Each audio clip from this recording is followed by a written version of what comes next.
Good evening, everyone. I will call this July meeting of the Finance and Personnel Committee to order. I'll note that all members are present. We have no items for public hearings, so we will go straight to the top of the agenda. And the first item we have is item 190748, a resolution approving extension of sanitary sewer agreement with the town of Shelby.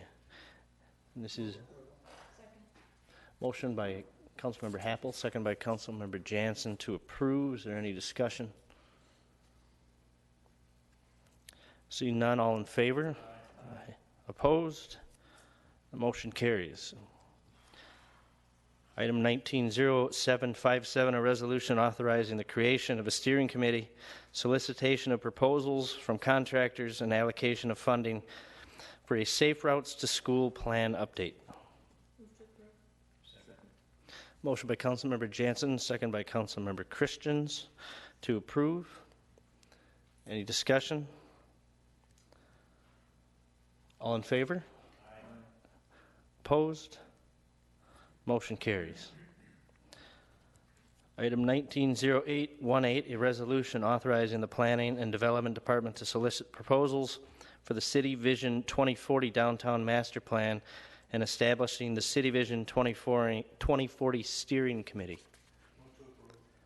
Second. Motion by Councilmember Ostrom, second by Councilmember Jansen to approve. Any discussion? All in favor? Aye. Opposed? Motion carries. Item 190827, resolution approving the 2018 Compliance Maintenance Annual Report, CMAR, for the Isle La Plume Wastewater Treatment Facility. Motion by Councilmember Ostrom, second by Councilmember Christians to approve. Any discussion? Councilmember Sliznico. Maybe this is for Bernie. Looking through the report, I had one question. One of the questions was about an energy audit or an energy report, and it had basically said that one had not been done for a while. And with the resolution hopefully moving forward about energy carbon neutral and 100% renewable, it would seem like this might be a time to consider putting that more of a priority to see where energy efficiencies could come into place. I'm just wondering your thoughts on that.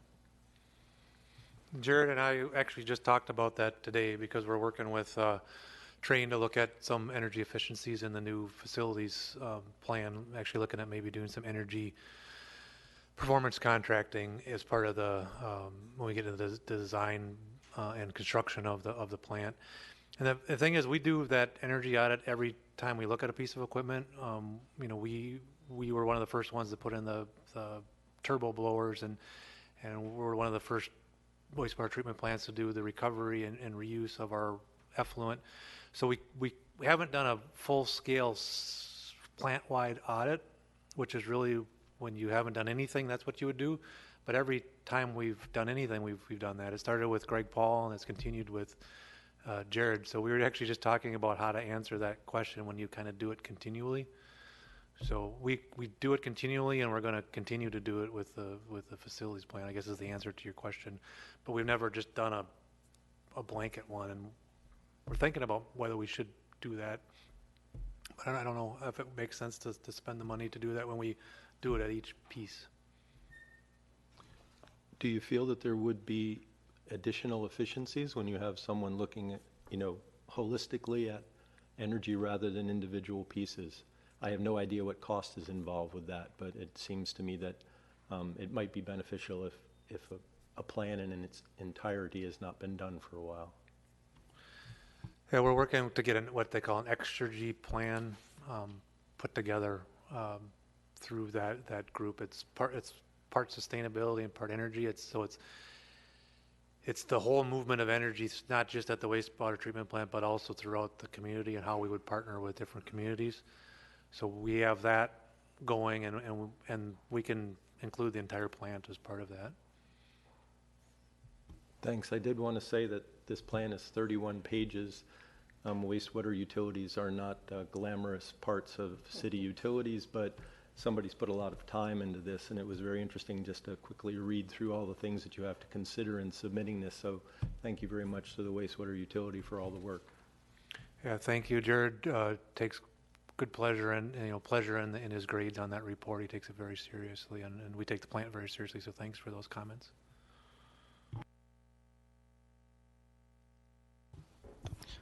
Thank you. Any other discussion? See none, all in favor? Aye. Opposed? Motion carries. Item 190834, a resolution declaring certain property located at 1222 Denton Street as surplus property.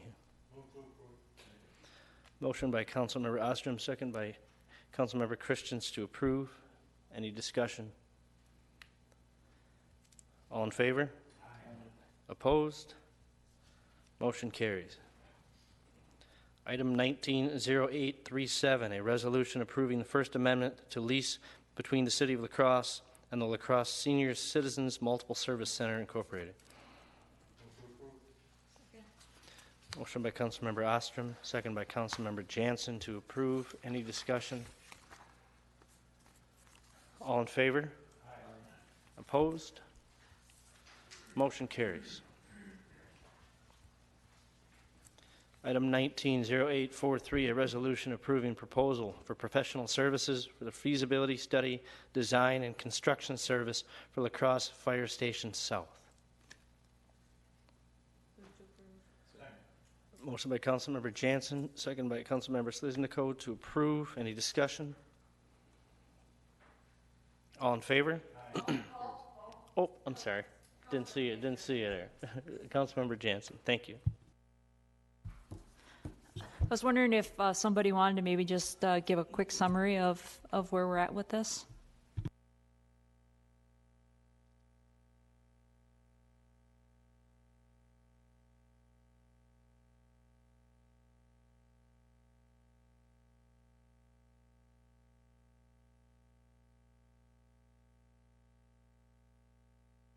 Oh, it showed up. Okay, there. Is that better? Thanks. Be happy to give you an update.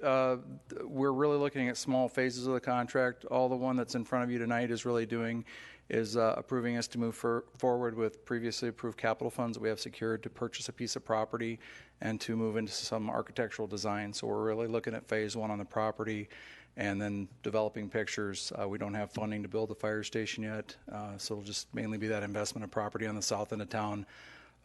Ironically, it fits fairly well with either a 4 or 5 station model, so we've still got some flexibility, and I think it's a good purchase. I met with Mayor Cabot and Council President Gall about it last month, and would recommend your support.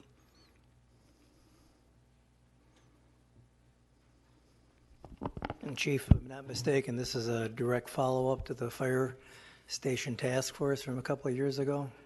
Yes, sir.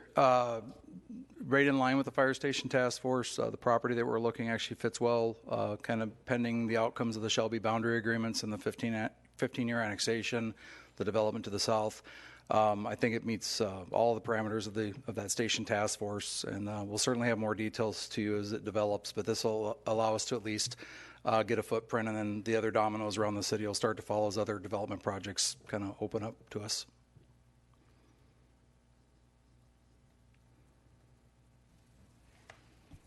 Thank you. Thank you.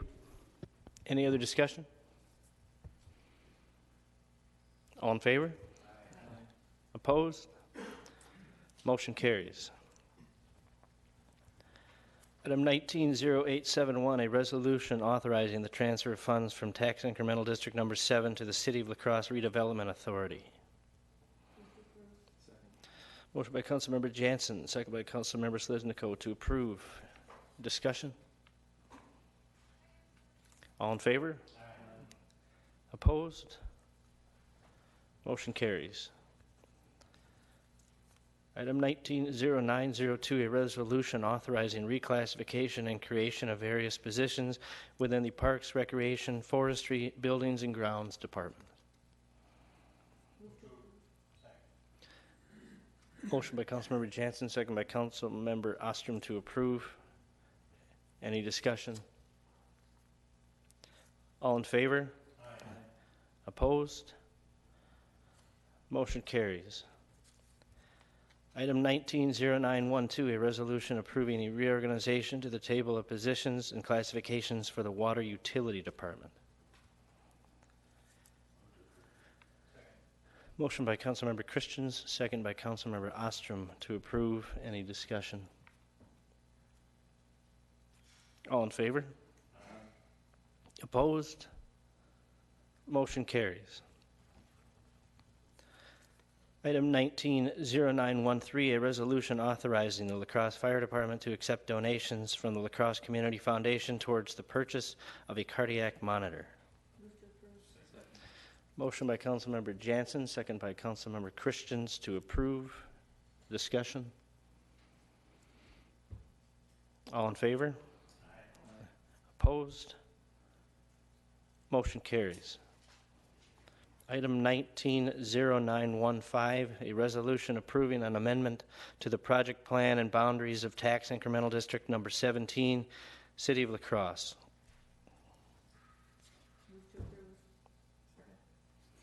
Motion by Councilmember Jansen, second by Councilmember Sliznicko to approve. Any discussion? All in favor? Aye. Opposed?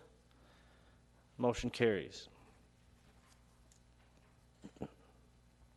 Item 190926, a resolution authorizing the Board of Public Works to hire Smith Group JJR to prepare Phase 2 study for the boat docking in Riverside Park.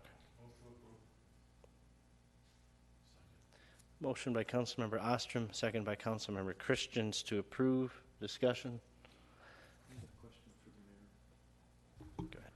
Mayor Cabot, this mentions Phase 2. I didn't have any background on Phase 1, nor could I find it on the website, so I wasn't sure if you could just give a quick summary of the history of where we get to Phase 2. Sure, I'll try to do that. I would also note that Jay Odegaard, our Parks and Rec Director, is here, can maybe provide more details. I will just say that for quite a while there's been a goal to have a transient docking facility at Riverside Park, and for those of you that may remember 10, 15 years ago or so, there was a small facility at Riverside Park, but it wasn't able to withstand the pounding and the difficult currents and everything there.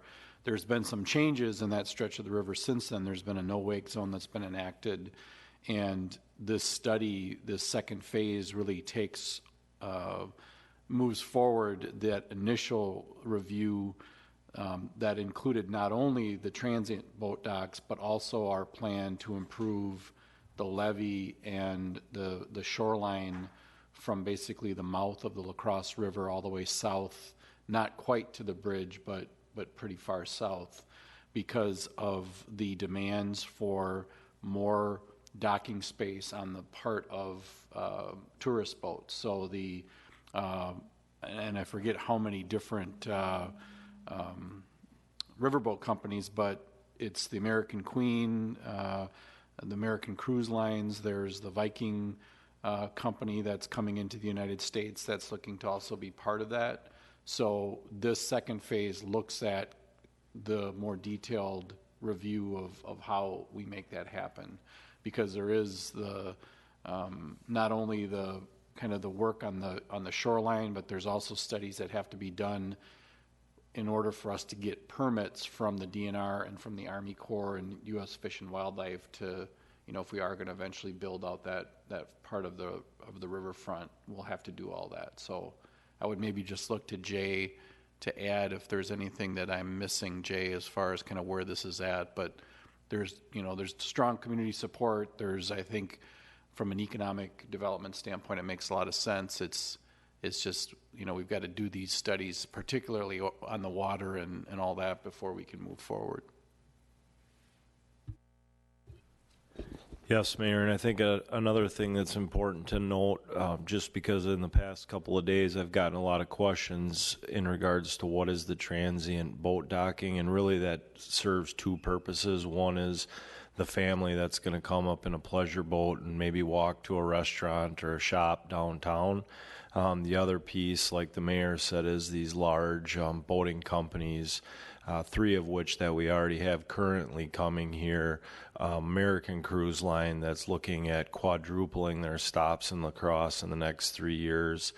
And that's really the heart of this phase 2 is that levee expansion and what, the steps we need to pass through. And Councilmember Slesniko, I can get you that phase 1. I can send it to you in an email. Thank you very much.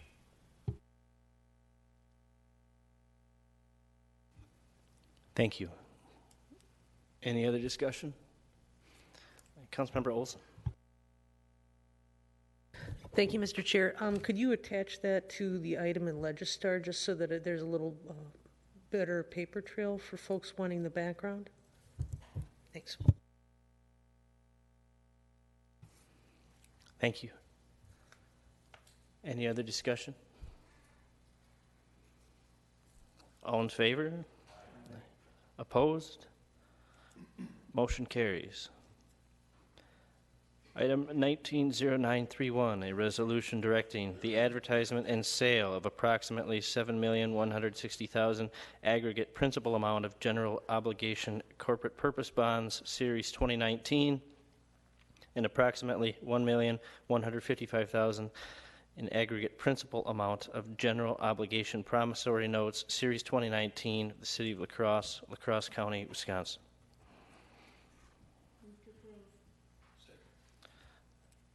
Motion by Councilmember Jansen and second by Councilmember Christians to approve. Any discussion? All in favor? Aye. Opposed? Motion carries. Item 190954, a resolution authorizing the purchase of 2 35-foot electric buses, charging stations, and upgrade electrical grid at facility. Motion by Councilmember Jansen, second by Councilmember Ostrom to approve. Any discussion? Mr. Mayor. Thank you, Mr. Chair. I just wanted to add that I'm very, very excited by this resolution and the next steps that our MTU is taking with the purchase of 2 electric buses as well as the infrastructure. The infrastructure piece is just as important because it will enable us to purchase additional electric buses now going forward. And as we look to meet the goals of the becoming carbon neutral and reducing our carbon footprint, these types of vehicle purchases are very important. The last thing that I want to just point out is the great work that our MTU staff and board have done on this. As you may know, electric buses are not a new concept, but in harsh kind of northern climates, there are at times challenges, and I know our staff and specifically Adam Lorenz has been really working on due diligence with folks up in Duluth who have had electric buses and are working out kind of the kinks and the challenges there. So I would strongly encourage you to support this resolution and support this purchase. We've got our local share, and this is ready to go forward with this action. So we're very excited. Good. Mayor, one question. There are dollar amounts associated with the resolution.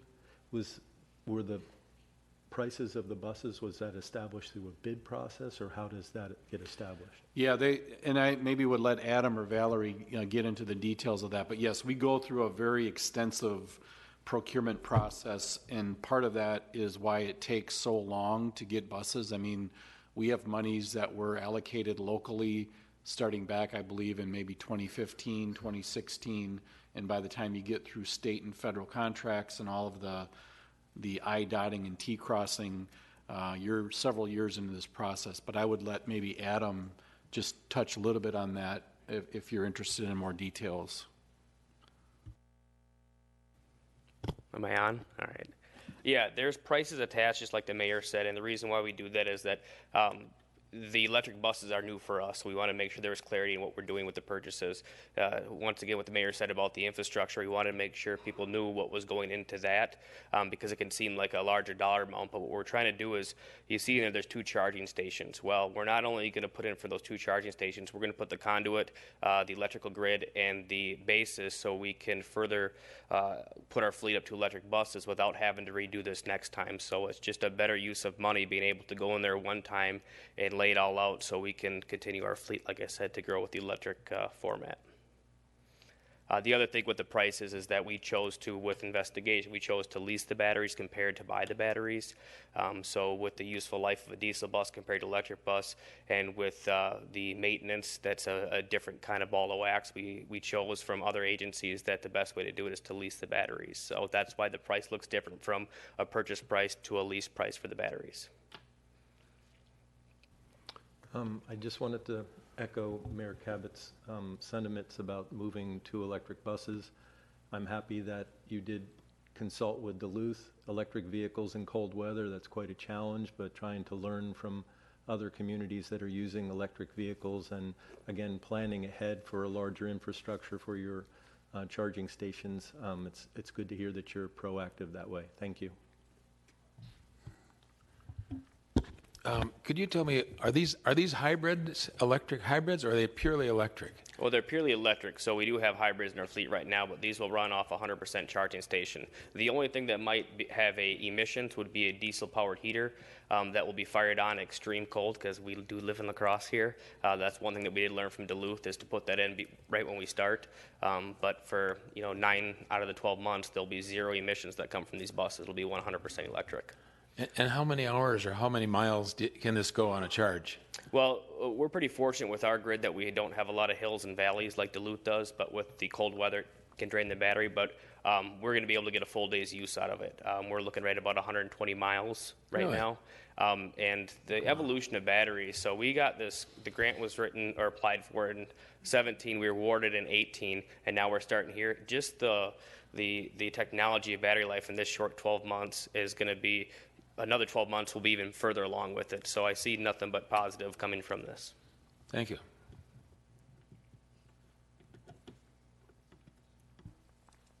Any other discussion? Councilmember Olson. Thank you, Mr. Chair. So I'm reviewing the resolution, and I see that it mentioned the cost of the purchase of the bus, but it doesn't appear that the cost of the lease agreement for the batteries is included in this resolution. So I assume that's a separate agreement that'll be coming through to execute that portion of the contract? It's all part of the purchase, so that's the final price there, so you won't see any movement from there. We want to make an accurate number of what the final cost to the local share will be, and that's what this will be here. So this price here is with the batteries excluded out of there. Did you say included or excluded? Excluded. Okay. So the battery lease will become out of our operating.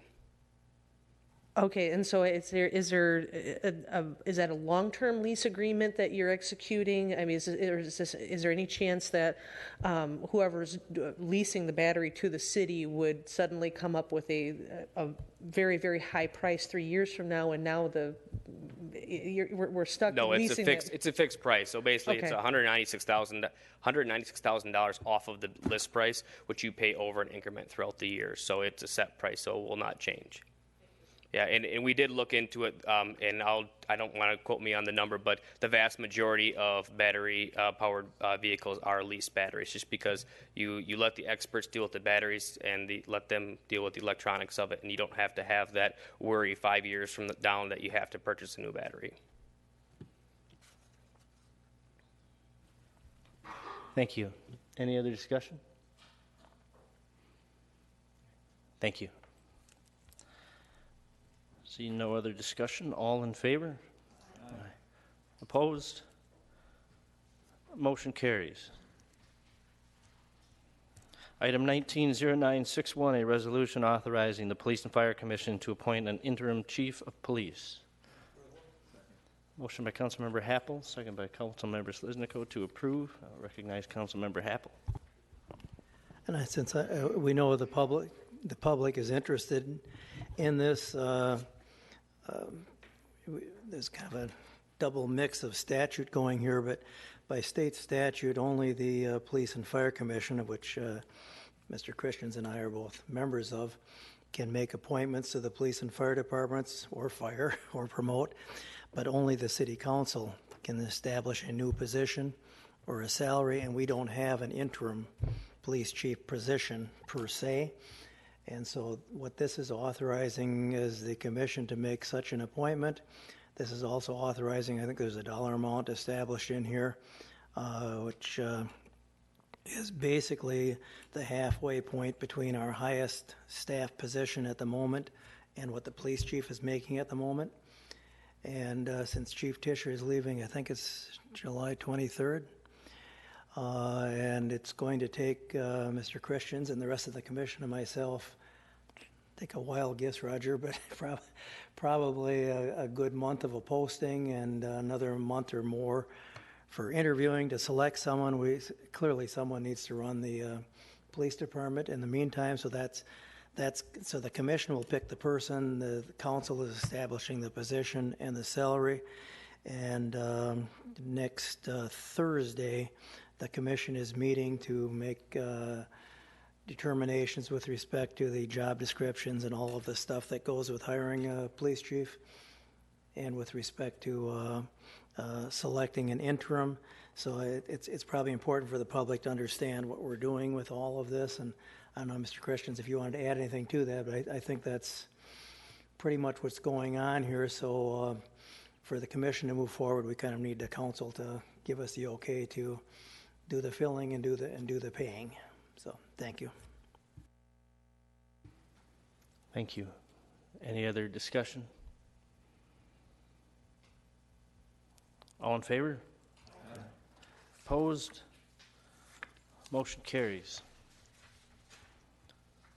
Item 190962, a resolution approving the Third Amendment of Fire Protection, First Responder, Rescue, and Inspection Services contract between the City of La Crosse Fire Department and the Town of Madary.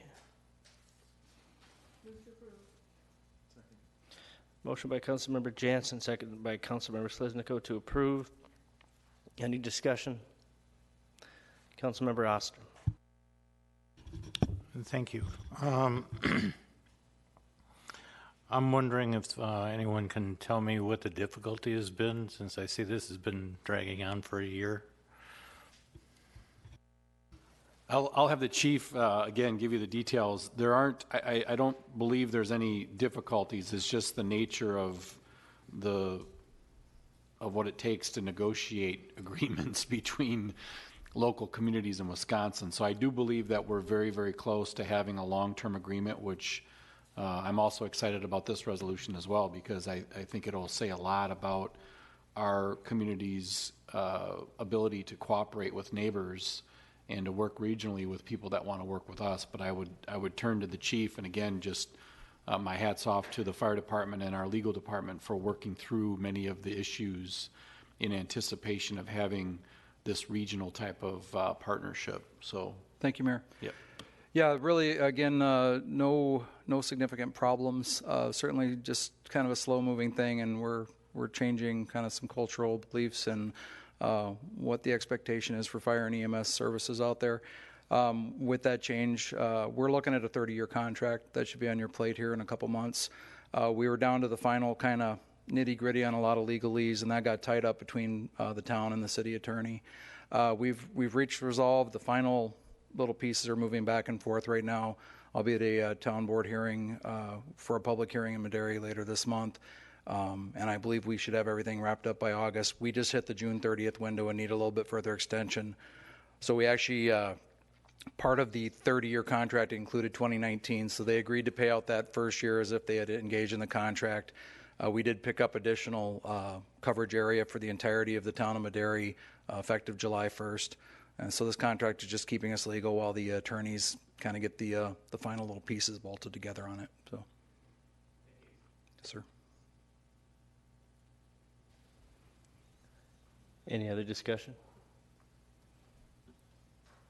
Thank you. See no other discussion. All in favor? Opposed? Motion carries. And no update tonight? All right. Okay, then we've come to the end of our agenda. I'd look for a motion to adjourn. Motion by Councilmember Christians. Was there a second by Councilmember Seleznyko to adjourn? All in favor? Aye. Opposed? We are adjourned. Thank you.